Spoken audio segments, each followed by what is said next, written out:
उपस्थित आहेत आणि ज्यांच्या या सगळ्या प्रयत्नांमधून आजची सभा यशस्वी होत आहे. सभेला सुरुवात झाली तेव्हा आतापर्यंत लोकसभेच्या बऱ्याच निवडणुका झाल्या. आदरणीय पाटील साहेबांच्या 6-7 निवडणुका झाल्या. आवळे साहेबांची निवडणूक झाली. मध्ये 2 निवडणुका आणखीन झाल्या. एवढी मोठी सभा माझ्या तरी पाहण्यामध्ये यापूर्वी फॉर्म भरण्याची सभा, एवढी मोठी सभा मी तरी पाहिलेली नाही किंवा अनुभवलेली नाही आहे. आणि म्हणून अमित भैया, धीरज भैया आणि त्यांच्या सर्व तरुण सहकार्याच्या व्यासपीठावरचे काहींची नावं घेता आली, काहींची नावं राहिलीत. या सर्वांच्या प्रयत्नामधनं मला हे एक सभा यशस्वी झालेली दिसते. या सभेला फक्त लातूर शहर आणि लातूर ग्रामीणचे लोक आलेत असं मी मानत नाही आहे किंवा मला ते दिसतही नाही आहे. तर अगदी लोहा, कंधार आणि नांदेडमधनं सुद्धा या ठिकाणी बेटमोगरेकर जे नूतन अध्यक्ष आहेत आणि त्यांचे सहकारी उपस्थित आहेत. खूप चांगले विचार या अगोदर मांडले गेले. अहमदपूरमधनं आलेले चाकूर आहे, जळकोट आहे, उदगीर आहे, शिरूर, आनंदपाळ, देवणी, निलंगा, रेणापूर या सगळ्या भागातनं या ठिकाणी मला मोठ्या संख्येने कार्यकर्ते आणि मतदार या ठिकाणी मला उपस्थित दिसतात. आणि म्हणून मी पहिल्यांदा आपल्या सर्वांचं अभिनंदन करतो. निवडणूक जो काही माझा थोडासा अनुभव आहे त्याच्यामध्ये 2-3 टप्प्यामध्ये लढवली जाते. एक पहिला टप्पा हा फॉर्म भरण्याच्या पूर्वीचा असतो की ज्याच्यामध्ये उमेदवार कोण होणार, कोणाला उमेदवारी मिळणार याची चर्चा होत मग उमेदवारी पक्की होते. आणि मग उमेदवारी मिळाल्याच्या नंतर फॉर्म भरण्याच्या पूर्वी आपण प्रचाराला सुरुवात करतो, बैठका घेतो. बऱ्याचदा पहिला आठवडा तर ज्यांना उमेदवारी मिळाली नाही त्याची नाराजी काढण्यातच जातो. आपल्याला पुढे बघू, पुढच्या निवडणुकीत तुमचा विचार करू, गडबड झाली वगैरे वगैरे. पण काळगे साहेबांचं नाव जाहीर झाल्याच्या नंतर कुणाची नाराजी काढण्याची वेळच आलेली नाहीये. जे वाटले की आता बहुतेक थोडेसे नाराज असतील त्यांना आम्ही विचारलं, काय नाही आम्ही लागलो कामाला म्हणलं. मग एकट्यात मी म्हणलं कसं शक्य आहे, म्हणजे आपला काही निभाव लागला नसता. म्हणले ही लढाई फक्त डॉक्टर शिवाजी काळगे हेच लढू शकतात आणि जिंकू शकतात. आणि म्हणून बऱ्याच दिवसानंतर काँग्रेस पक्षाकडे विक्रांत एक चांगली उमेदवारी आलेली. म्हणजे विक्रांतला सुद्धा फोन करावा लागला नाही बाहेर पडा म्हणून. कारण विक्रांत हा चांगला राजकारणी असण्याबरोबर चांगला भविष्यकार सुद्धा आहे. काय होणार आहे हे आपल्यापेक्षा अगोदर विक्रांतला कळतं. हे चांगली देणगी आहे, ईश्वरी देणगी आहे. काय पाटील बरोबर आहे की नाही. आणि मग मी म्हटलं की जर विक्रांत स्वतःहून कामाला लागले तर डॉक्टर साहेब 100% निवडून येणार आणि चांगल्या मताने निवडून येणार. बघा विक्रांत कसा फायदा असतो. म्हणून मोबाईल नुसतं हे करायचं नाही, तर बारकाईनं बघायचं. कोण आहे, कुठे आहे, काय चेहऱ्यावर भाव आहे, कसा उभा आहे, किती अंतरावर आहे, कशा हातवारे करतोय, या सगळ्या गोष्टी बारकाईनं पाहिल्यानंतर मला खूप चांगलं चित्र दिसतंय की उद्याच्या 7 तारखेच्या मतदानानंतर जेव्हा जूनमध्ये निकाल लागेल तेव्हा डॉक्टर शिवाजी काळगे हे लातूरमधनं प्रचंड मताने निवडून येतील अशा पद्धतीचं काम आहे. मित्रांनो, केंद्रामध्ये जे सरकार त्या ठिकाणी एनडीएचं बसलेलं आहे त्याला आता 10 वर्ष होत आहेत. एखाद्या समाजाचं, एखाद्या राज्याचं, एखाद्या देशाचं जर काही भलं करायचं असेल तर 10 वर्षाचा काळ हा स्टार्टअपसाठी खूप चांगला असतो. काही कमी काळ आहे असं नव्हे. एखाद्याला 5 वर्षासाठी निवडून देतो तेव्हा म्हणतात आता तर 5 वर्ष झालेत, आता तर आमचं नियोजन झालंय, आणखीन आम्हाला 5 वर्ष द्या. अशाच प्रकारची मागणी 2019च्या निवडणुकीमध्ये आपल्या पंतप्रधानांनी केली आणि लोक म्हणाले ठीक आहे आणखीन 5 वर्ष तुम्हाला देऊ. पण खऱ्या अर्थानं ज्या भारताला महाशक्ती करायचं होतं ते काम कुठे बाजूलाच राहून गेलं. महाशक्ती म्हणजे फक्त तुम्ही एखादी अर्थव्यवस्था खूप मोठ्या कोटीची केली म्हणजे ती महाशक्ती झाली असं नव्हे. देशाला जर महाशक्ती जर म्हणून पाहायचं असेल तर तळागाळातल्या माणसाची सामाजिक आर्थिक परिस्थिती ही उंचावली पाहिजे, त्याच्यामध्ये फरक पडला पाहिजे. आणि ते पाहिल्याच्या नंतर मात्र दुर्दैवानं पूर्ण नैराश्यजन्य अशा प्रकारचं एक वातावरण आपल्या देशामध्ये दिसून येतंय. तिजोरीतला पैसा हा काही देशाची शक्ती नसते. त्या देशाची खरी शक्ती असते तर त्या देशामध्ये असलेले नागरिक, देशभक्त नागरिक, शिकलेले नागरिक, स्वतःच्या पायावरती स्वावलंबी झालेला शेतकरी, सक्षम महिला आणि स्वप्न पाहणारा युवक यांच्याकडे पाहून तो देश महाशक्ती झालाय का नाही, त्यांनी प्रगती केली का नाही, ह्या गोष्टी बघायच्या असतात. आणि ह्या गोष्टी जेव्हा 10 वर्षाचा आलेख आपण पाहतो तेव्हा आपल्याला एकच दिसतं की आम्ही पुढे जाण्यापेक्षा 25 वर्ष मागे गेलो की काय, अशा प्रकारची परिस्थिती. ज्या जातीवादाला गाढून डॉक्टर बाबासाहेब आंबेडकरांनी हे संविधान निर्माण केलं की सामान्यातल्या सामान्य माणसापासनं तर या देशातल्या मोठ्या उद्योगपती किंवा श्रीमंत माणसापर्यंत सुद्धा समानता त्यांनी आणली की त्या प्रत्येकाला एक मताचा, एक अधिकार, एक कायदा, एक न्याय, अशा प्रकारची भूमिका त्या ठिकाणी मांडली. जगामध्ये जर आज सर्वात अधिक चांगली जर कुठली राज्यघटना असेल, अमेरिका, इंग्लंड आणि इतर देशाच्या तुलनेमध्ये विचार केल्याच्या नंतर आजही परमपूज्य डॉक्टर बाबासाहेब आंबेडकरांनी जे कॉन्स्टिट्यूशन, जे घटना आमच्या देशाला दिलेली आहे त्याची तोड जगामध्ये कुठेही नाही आहे. पण नेमकी याच घटनेची, संविधानाची तोडमोड करण्याचा कारस्थान आज दिल्लीमध्ये असलेल्या सरकारमध्ये बसलेले लोक करता आहेत. आणि म्हणून मग त्यांचं जे काही 400 पार वगैरे वगैरेचे ज्या घोषणा आहेत आणि स्पष्टपणे काही लोक म्हणतात. आणि ह्या सगळ्या गोष्टी आता तुम्हाला ग्रामीण भागातल्या, खेड्यातल्या माणसापर्यंत जाऊन पोचलेल्या आहेत. आपण बघतो की साधारण एक 25% 18 वर्षाखालची जर लोक सोडले ज्याला मताचा अधिकार नाही, तर 70 ते 75% लोकांना हा मताचा अधिकार संविधानाने, कायद्याने आपल्या सर्वांना दिलेला आहे. आपण एखादं सरकार 5 वर्षासाठी जेव्हा निवडून देतो, त्या 5 वर्षातले 4 वर्ष 11 महिने ही सत्ता आपल्या हातात नसते.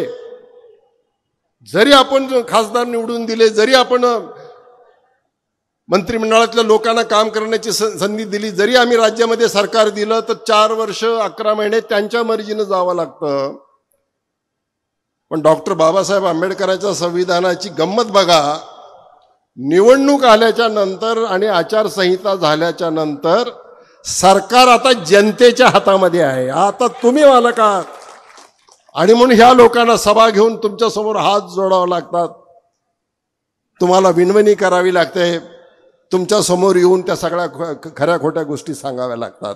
आज निवडणूक लागल्यानंतर या देशाचा मालक, या देशाचं पुढच्या 5 वर्षाचं किंबहुना पुढच्या 25 वर्षाचं भवितव्य ठरवण्याचा अधिकार, ती ताकद तुमच्या मतामध्ये आहे. आणि त्याचा योग्य वापर जर आपण केला, आपलं भविष्य 1 महिन्यासाठी का होईना तुमच्या हातामध्ये आहे. आणि म्हणून व्यासपीठावरच्या किंवा माझ्यासारख्या लोकांच्याकडे बघू नका. कुणाचे तरी हात मजबूत करायचे, कुणाला तरी मुख्यमंत्री करायचे. योग्य वेळ आली, तुमचा आशीर्वाद असला, ज्यांना जिथं जायचं ते तिथं पोहोचणारच आहेत. पण त्याच्याही पेक्षा आज वेळ आली आहे की तुमच्या प्रपंचाचा विचार करण्याची वेळ आलेली. तुम्ही शेतकरी असाल तर बघा तुम्ही काय झालंय. 2014 साली सोयाबीनचा भाव 4000 रुपयेच होता. 2019 येऊन गेला, आता 2024 आलं, आजही भाव 4000च आहे सोयाबीनचा. 6000 रुपयाचाच कापूस आहे. 2014 साली आम्ही मांजरा कारखान्याच्या वतीनं 1500-1600 रुपये टनाला भाव देत होतो. आज 2024ला 2700-2800 रुपये प्रति टनाला भाव देतो. म्हणजे 1400वरनं आम्ही 2800ला गेलो. एक लहानसं साधं एक युनिट आम्ही चालवून. मग त्या मानाने तुम्ही 4000चं सोयाबीन 7 ते 8000 रुपयेपर्यंत घेऊन जायला पाहिजे होतं. पण दुर्दैवाने ते तसं झालेलं नाही आहे. या देशामध्ये जो कुठला तरी सिधा वाटला जातो म्हणे, अन्नाचा सिधा वगैरे, त्याच्यामध्ये जर बाहेरनं आणलेलं पाम तेल जर दिलं जात असेल तर तुमच्या सोयाबीनचा दर कसा वाढेल ह्याचा विचार केला पाहिजे आपण. आम्हाला बाहेरच्या देशातल्या शेतकऱ्याची चिंता आहे, पण आमच्या देशातला शेतकरी की ज्याच्या मतावरती आम्ही आज दिल्लीच्या गादीवरती जाऊन बसलो, विश्वगुरू म्हणून आम्ही फिरायला लागलो, त्या शेतकऱ्याच्या बद्दल मात्र आम्ही काही पाहत नाही. माझ्या अगोदरच्या वक्त्यांनी सगळं सांगितलं आणि तुम्हाला माहिती आहे की या देशामध्ये 2 वर्षापर्यंत दिल्लीच्या सीमेवरती उन्हामध्ये, पावसामध्ये, थंडीमध्ये त्या पंजाबच्या शेतकऱ्याला एका न्याय हक्काच्यासाठी त्या ठिकाणी आंदोलन करावं लागलं आणि जणू काही परकीयाचं आक्रमण रोखण्याच्यासाठी वाटेमध्ये काटे आणि अशा प्रकारच्या रस्ते खोदून ठेवण्याचं काम त्यांनी केलं. त्याबद्दल आज तुमच्या हातात आहे. त्या पंजाबच्या शेतकऱ्याचं झालं, महाराष्ट्राच्या शेतकऱ्याला काय करायचं ही जर भूमिका आमची शेतकऱ्याची असेल तर हे 400 काय त्याच्यापेक्षा 800 वर सुद्धा उद्या जातील. त्यांना आजच रोखण्याची वेळ आलेली आहे आणि हे तुमच्या हातामध्ये आहे. तुम्ही समजून घ्या. तुम्ही स्वतःचा अधिकार विसरू नका. आणि म्हणून आज तुम्हाला कामाला लागायचंय. 1 महिनाच तुम्हाला काम करायचं. लातूरमध्ये तर 2-3 आठवडेच तुम्हाला काम करायचंय. महाराष्ट्रातल्या इतर टप्प्यामध्ये तिथं काम करायचंय. आणि म्हणून जेव्हा अधिकार असतो तेव्हा आम्ही अधिकार गाजवत नाही. राहिलेले 4.5 वर्ष मात्र आपण मग मोर्चे काढतो. गांधी चौकामध्ये गॅसच्या किमती लागल्या म्हणून तिथं चपात्या करत बसतो. आता तुम्ही चपात्या करायच्या नाहीत विक्रांत, तुम्ही म्हणजे काँग्रेसवाल्यांनी, किरण बाजूला ते म्हणजे साहेब माझ्यावर बिघडले की काय वगैरे. आता चपात्या करायचं काम आपण त्यांच्याकडे देणार आहोत. आम्ही गॅसच्या किमती कमी करणार आहोत. राहुलजींनी सांगितलं की शेतकरी कर्जबाजारी झालेला आहे, अडचणीत आलेला आहे. का कर्जबाजारी झाला? तो शेताला जात नाही म्हणून कर्जबाजारी झालाय का? तो शेती करत नाही म्हणून कर्जबाजारी झाला का? तो ऊस लावत नाही, कापूस लावत नाही, सोयाबीन लावत नाही, भाजीपाला लावत नाही म्हणून तो कर्जबाजारी झालाय का? नाही, तो हे सगळं करतोय, पण त्याच्या मालाला जेवढा भाव मिळाला पाहिजे तो भाव मिळत नाही. तो हमी भाव देण्याचं काम ही सरकारची जबाबदारी आहे, याची आठवण आपण करून दिली पाहिजे. आणि हे जर 10 वर्ष घडलेलं नसेल तर आता ह्याच्याकडनं अपेक्षा ठेवण्याचं काही कारण नाही. या सरकारलाच आता बदललं पाहिजे आणि हे बदल करण्याचं काम आणि इंडिया आघाडीचं सरकार या देशामध्ये आणण्याचं काम हे तुमच्या एका मतामध्ये आहे. एक बटन तुम्ही जर काळजीपूर्वक दाबलं आणि इंडिया आघाडीच्या उमेदवाराच्या समोर जर हे सगळं काम केलं तर हे सगळा बदल होऊ शकतो. नारी शक्तीचं काहीतरी एक बिल आणलं. आमच्या महिला बिचाऱ्या सरळ स्वभावाच्या भोळ्या आहेत. काही महिलांनी त्यांनी प्रभावित होऊन आपला पक्ष सोडला. पण हे बिल 2030ला येणार आहे हे काही त्यांना माहिती नाही. 2047 पर्यंत आम्ही राहणार आहोत असं म्हणतायत आणि 2047ला ची आश्वासनं जर ह्या सभागृहामध्ये मंजूर होणार असेल, तुमची मुदतच संपायला आलेली होती, तर आता आणखीन या देशातल्या लोकांना ते कसं बनवणार आहे? त्यांना आपण आता किती दिवस या गोष्टीला फसणार आहोत हे आपण समजून घेतलं पाहिजे. साधी एक गोष्ट आहे, खरं म्हणजे कुणी कुणाला फसवू नये. मित्रांनी किंवा अन्य कुणी संबंधाला, व्यापाराला किंवा उद्योगाला फसवू नये. पण एखाद्याने जर तुम्हाला पहिल्यांदा फसवलं तर ती फसवणाऱ्याची चूक असते. कारण तुम्ही सरळ मनाने त्याच्यावरती विश्वास ठेवला की तो 15 लाख तुमच्या खात्यावरती जमा करेल वगैरे वगैरे. पण त्या व्यक्तीने पुन्हा दुसऱ्यांदा फसवलं तुम्हाला आणि तुम्ही फसलात, तर त्या फसवणाऱ्या पक्षाची किंवा व्यक्तीची चूक थोडीशी कमी आहे, तुमची जास्त आहे. कारण दुसऱ्यांदा तुम्ही त्याच्यावरती अंधभक्त होऊन विश्वास ठेवला. पण तेच लोक जर वेश बदलून आता पुन्हा तुमच्या गल्लीमध्ये येणार असतील आणि पुन्हा तुम्हाला खोटी आश्वासनं देणार असतील आणि 2दा फसूनही जर तिसऱ्यांदा तुम्ही फसणार असाल तर माझ्यासारखा माणूस त्यांनाच दोष देणार नाही, तो तुम्हाला दोष देईल. संधी आली होती बदल करण्याची आणि हे आता डोळे उघडा हे सांगण्यासाठी डॉक्टर काळगे, हे डोळ्याचे डॉक्टर त्या ठिकाणी आलेले आहेत. आणि म्हणून तुम्हाला आता नजरेची गरज नाही, अंतर्दृष्टीची गरज आहे. चांगल्या वाईटातला फरक समजून घेण्याची गरज आहे. आणि म्हणून असा डॉक्टर काँग्रेस पक्षाने तुम्हाला उमेदवार दिलेला आहे. मला एका गोष्टीचा वाईटात नाही चांगलं काय घडतं हे बघा तुम्ही. ते काही खोके वगैरे दिले गेले त्याच्यामुळे काही गुहातीला लोक निघून गेले आणि अशा प्रकारचं. गेल्या 10 वर्षामध्ये काँग्रेस पक्ष आणि मित्र पक्षाची 16 सरकारं पाडलीत. पार्टी विथ डिफरन्स, साधन सुशिता, चरित्र चलन सगळं शुद्ध आहे असं म्हणून भाषणामध्ये सांगणाऱ्या लोकांनी बहुमताने निवडून आलेली सरकारं या देशातली 16, अगदी तिकडे ईशान्येकडनं गोव्यापर्यंत खाली जर तुम्ही आलात, महाराष्ट्राचं तर अलीकडलं उदाहरण आहे. आणि म्हणून इथं जी एकत्र आलेली आहेत, उद्धव बाळासाहेब ठाकरे गटाचे नेते असतील किंवा शरदचंद्रजी पवार साहेबांच्या राष्ट्रवादी काँग्रेसचे पक्षाचे लोक एकत्र आलेले असतील, हे सगळे पेटून उठलेले आहेत. हे खोक्यामुळं नव्हे, डोक्याने एकत्र आलेले आहेत. आणि जेव्हा डोकी चांगली एकत्र येतात आणि विचार चांगला असतो तेव्हा खोके चालत नाहीत काही, हे आपण समजून घेतलं पाहिजे. आता ह्या दुसऱ्या टप्प्यामध्ये जे कोणी नियोजन करतायत त्यांना माझी अशी विनंती राहणार आहे की सभा मोठ्या होत आहेत तुमच्या, अजून होत राहतील, जिथं आवश्यक आहे तिथं तुम्ही घेत असाल, पण 50% महिलांचा वाटा आहे. मला आनंद वाटला की 2-3 महिलांच्या मेळाव्यांचे फोटो मी पाहिले. महिला सुद्धा मोठ्या उत्स्फूर्त पद्धतीनं आलेल्या आहेत कामामध्ये. कारण संसार त्यांना करायचा असतो, घर त्यांना चालवायचं असतं, महागाई काय हे त्यांना अधिक पुरुषापेक्षा माहीत असते, हे आपण समजून दिलं पाहिजे. आणि म्हणून 14 वर्षामध्ये एक तारेवरची करसत अशा प्रकारचा संसार त्यांना करावा लागलेला आहे. पण अशाही काही महिला आहेत, तुम्ही जेव्हा म्हणता की गॅसच्या किमती वाढल्या, पण त्याच्या घरामध्ये गॅसच नाही. तुम्ही म्हणता सोयाबीनचे दर वाढले, त्याला शेतीच नाही. तेव्हा असा वर्ग जो मोठा आहे त्यांच्यासाठी काही आपण समजून घेतलं पाहिजे. ते म्हणतात तुम्ही शेतकऱ्याविषयीच बोलतो. हो, आम्ही शेतकऱ्याविषयी बोलतो. त्याचं कारण असं आहे की ग्रामीण भागातली अर्थव्यवस्था जर शेतीवरती अवलंबून असेल, त्या शेतकऱ्याला जर सोयाबीनचे 4,000चे ऐवजी 6,000 रुपये मिळाले, कापसाला जर 6,000चे ऐवजी 10,000 रुपये मिळाले आणि त्याच्या स्वतःकडे जर पैसे आले तर आपोआप त्या गावची मजुरी सुद्धा वाढते. आणि म्हणून इनडायरेक्ट पैसे हे मजुराला मिळतात. किती नोकऱ्या लागल्या? 2 कोटी वर्षाला.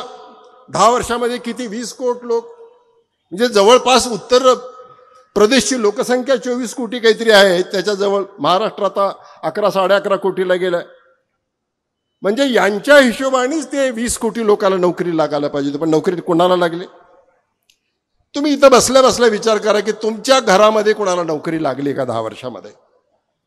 तुमच्या घरात नसेल तर तुमच्या गावात एखाद्याने पेढे घेऊन तुमच्या घरी आला का? याला सरकारी नोकरी लागल्या 10 वर्षामध्ये, हे पेढे खा म्हणून. तुम्हाला कोणाचा फोन बाहेरून आला का पाहुण्याचा की आमच्या मुलाला तिकडे निवड झालेली आहे आणि तो आता जॉईन व्हायला 4 दिवसात जाणार आहे, असा एखादा 10 वर्षात फोन आला का?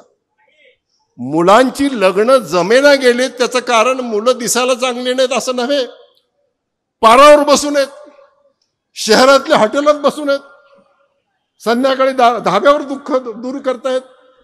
मी त्यांना दोष देत नाही, त्यांच्या हाताला काम नाही आहे, त्यांना रोजगार नाही आहे. आणि म्हणून लग्न न जमण्याचं कारण सुद्धा ही बेकारी आहे. यांना जर नोकऱ्या वेळेवरती लागल्या तर ह्यांची लग्न व्हायला वेळ लागत नाही, हे आपण तुम्ही समजून घ्या. व्यवहार आहे साधा, याला काय फार मोठं उदाहरण द्यायची गरज नाही. आणि म्हणून या अशा सगळ्या बदललेल्या सामाजिक परिस्थितीमध्ये मग ते तरी काय करणार? फ्रस्ट्रेशन आहे, शिक्षण संपलंय, उद्योग नाही, नोकरी नाही. जो उद्योग सरकारने सुरू केला ते एक विकायला सुरू केले. आणि म्हणून भारत देशामध्ये 2च लोकांची, उद्योगपतींची बेकारी गेलेली आहे. बाकी सगळे आपण बेकार झालेले आहोत, कुठल्याही कामाचे राहिलेले नाहीत. आणि म्हणून हे सगळं त्यांच्या नावाने ओरडण्यापेक्षा आपल्याला हे बदल करता येण्यासारखं. आणि म्हणून या दुसऱ्या टप्प्यामध्ये तुम्ही सर्वांनी गावामध्ये बारीक सारीक सोसायटी, ग्रामपंचायतीचे काही मतभेद असतील तर ते बाजूला ठेवले पाहिजे, ते मिटवले पाहिजेत. एकत्र बसलं पाहिजे, गावचा विचार केला पाहिजे, पुढच्या पिढीचा विचार केला पाहिजे, शेतीचा विचार केला पाहिजे, उद्योगाचा विचार केला पाहिजे आणि प्रत्येकाने कामाला लागलं पाहिजे. मला काहीतरी कोणीतरी सांगत होतं किरण की मी जेव्हा प्रचार करत होतो आवळे साहेबाचा तेव्हा 1800 बूथ होते, आता का त्या 2200च्या वरती बूथ झालेत. या 2200 बूथवरती सोपं काम करायचं तुम्हाला. साधारण 800 ते 1000 मताचा बूथ असतो. काळगे साहेबांना फक्त 100 मताची लीड द्या. लीड 100 मतं नव्हे, 100 मताची एका बूथवरती लीड द्यायचं जर तुम्ही ठरवलं तर 2,20,000चे लीड नाहीत. हे आता इथं बसल्या बसल्या निवडून आलेले आहेत. हे सुद्धा एक गणित आहे. भाजपवाले गणित जास्त करतात, काम कमी करतात तुम्ही काम जास्त करता पण गणितात मार्क जर तुम्हाला आम्हाला कमी असतात, हे आपण समजून घेतलं पाहिजे.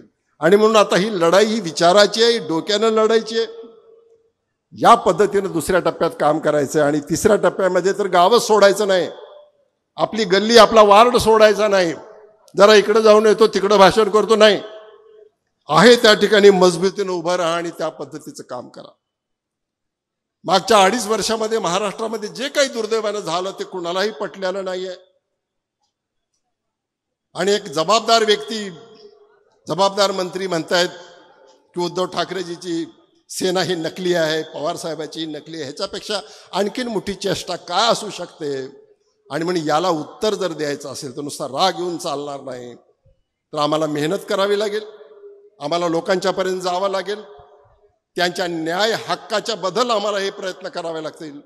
उमेदवारी कुणाला मिळाली, पृथ्वीराजाचा विचार कांबळेजी, मोहन माने ज्याचा विचार करून चालणार नाही. संविधान वाचलं पाहिजे तर आपण जिवंत राहू, ह्या गोष्टीचा विचार केला पाहिजे. आमचे अधिकार राहिले तर आम्ही भांडू, आमचे अधिकारच निघून गेले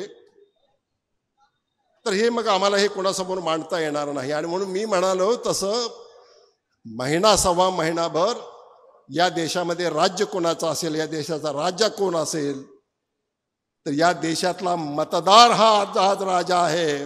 आणि आज जर तो जागा नाही राहिला तर पुन्हा मग एरे मागल्या अशा पद्धतीचं म्हणावं लागेल.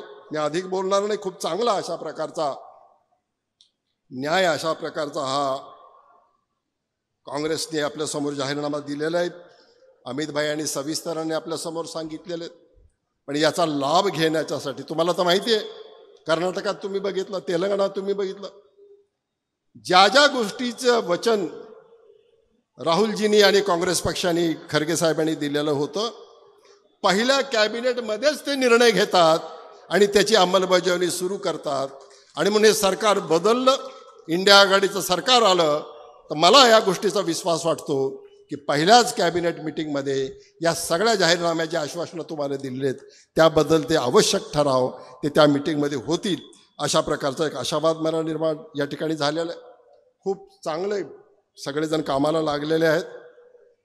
कधी कधी सुरुवात फार जोरात होते आणि मध्ये म्हणतात असं चौकड फिरून झालंय, आता काही गरज नाही, थोडा आपण आराम करू, जरा बालाजीला जाऊन येऊ, बालाजीला जायचं राहून गेलंय, पोरांना सुट्ट्या लागल्यात.